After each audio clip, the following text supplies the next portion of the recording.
저 남자가 내 사람이다. 저 남자 내 애인이다. 왜 말을 못하냐고. 저런 사람들 틈에서 내가 어떻게 그래요? 그러면 하기주 씨 입장이 어떻게 되는데요? 내 자존심 세우자고 당신 망실 줄 순 없잖아요. 내가 드라마의 단골 소재 중에 하나는 바로 재벌가들의 이야기인데요. 특히 가난한 여주인공이 재벌 남자와의 러브스토리를 보며 많은 사람들은 대리만족을 하기도 합니다. 실제로 결혼을 통해 사회적 지위를 높이고자 애당초 어린 나이부터 노력하는 사람들도 있는데요. 과연 재벌가의 사람이 되기만 한다면 모두 행복할까요? 그래서 준비했습니다. 한창 전성기를 누리던 시절 모든 걸 포기하고 결혼을 선택했지만 그녀들이 겪어야 했던 재벌가 시집살이의 모든 것을 알아보겠습니다. 1970년대 홍살문, 토지 등 다양한 작품에서 활동을 하며 전성기를 누렸던 최정민은 당시 배우 생활을 하면서 경제적인 부담이 컸으며 점점 배우 생활에 대한 회의를 느끼기 시작했습니다. 돈 때문에 연기할 바엔 연예계 생활을 그만두고 다른 인생을 살아보자는 생각을 하고 그 돌파구로 결혼을 선택하였죠. 당시 최정민은 같이 작품 활동을 하던 남자 배우의 소개로 재벌2세를 만났고 적극적인 구애로 만난 지 2달 만에 결혼을 해 큰 화제가 되었는데요. 그러나 결혼 생활 8개월 만에 이혼을 하게 됩니다. 결혼 3일 만에 겪어야 했던 남편의 외도와 혹독한 시집살이 때문이었죠. 알고 보니 그녀의 남편은 유명한 바람둥이였는데요. 결혼 3일 만에 외박을 하고 바람을 피기 시작한 것입니다. 그녀는 너무 답답한 마음에 남편과 바람을 핀 10살 연상의 술집 마담을 찾아가기도 했으며 또한 자신과 친한 연예계 후배와의 수차례 외도를 보고도 참아야만 했죠. 재벌인 시댁에서의 시집살이도 만만치 않았는데요. 남편이 바람을 피우고 폭력을 휘둘러도 시댁에서는 참고 넘어가라고 했으며 결혼 생활 8개월 동안 생활비 한 푼 받지 못했음에도 친정에 대해 돈을 보고 딸을 시집 보낸 것이라며 막말과 욕설도 퍼부었습니다.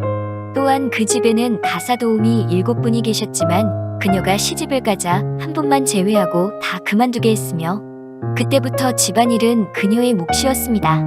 워낙 큰 집이라 하루 종일 청소에만 매달려도 하루 만에 청소를 다 끝낼 수 없었죠. 그리고 집안에 각종 동물을 기르는 동물원이 있었는데 동물원 관리까지 그녀가 도맡아 했으며 원숭이에게 먹이를 주다가 머리를 쥐어뜯겨 울고 있어도 아무도 그녀를 신경 쓰지 않았다고 합니다. 가끔 시집에서 파티를 하면 꼭 연예계 인사를 불러서 그녀가 집안일 하는 걸 보여주며 망신을 줬는데요. 지옥 같은 결혼 생활로 인해 그녀는 극단적인 선택을 했고 5일 동안 의식불명이기도 했습니다. 더 이상 참을 수 없던 그녀는 결혼 8개월 만에 위자료 한 푼 받지 않고 도망치다시피 이혼을 했습니다. 90년대 최고 인기를 누리던 여배우 고현정. 미스코리아 출신인 고현정은 KBS 드라마 대추나무 사랑걸렸네를 통해 데뷔한 후 드라마 모래시계로 전성기를 누렸는데요. 모래시계 종영 후 신세계그룹 부회장인 정용진과의 결혼 소식과 동시에 연예계 은퇴 소식을 날려 세간에 충격을 주었죠.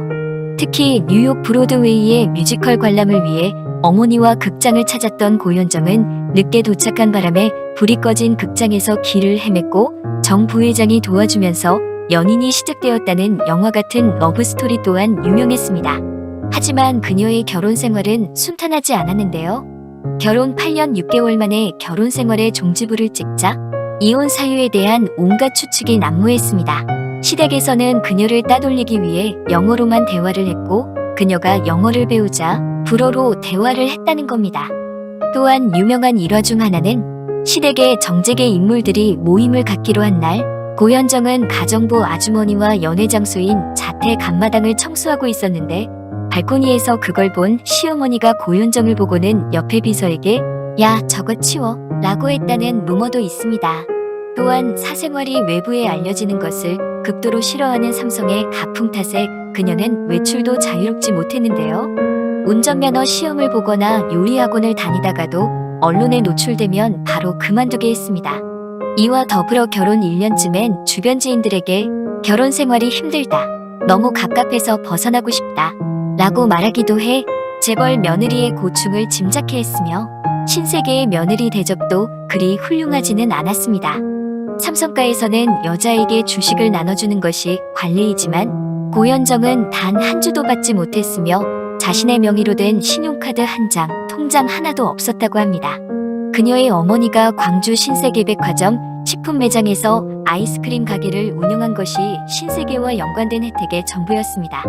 이혼 후 그녀는 방송에서 정용진에 대해 사람만 생각한다면 다시 그와 결혼할 것이라는 이야기를 한 것을 보면 당사자들은 죽고 못 살 정도로 금슬이 좋았지만 전형적인 시집살이가 두 사람의 파경 원인이었을 것으로 예상해 봅니다. 정확한 이혼 사유에 대해선 당사자들만 알겠지만 확실히 재벌가의 시집살이는 만만치 않은 것 같습니다. 100세까지 여러분과 함께하는 백세몽이었습니다. 시청해주셔서 감사합니다. 구독과 좋아요 부탁드립니다.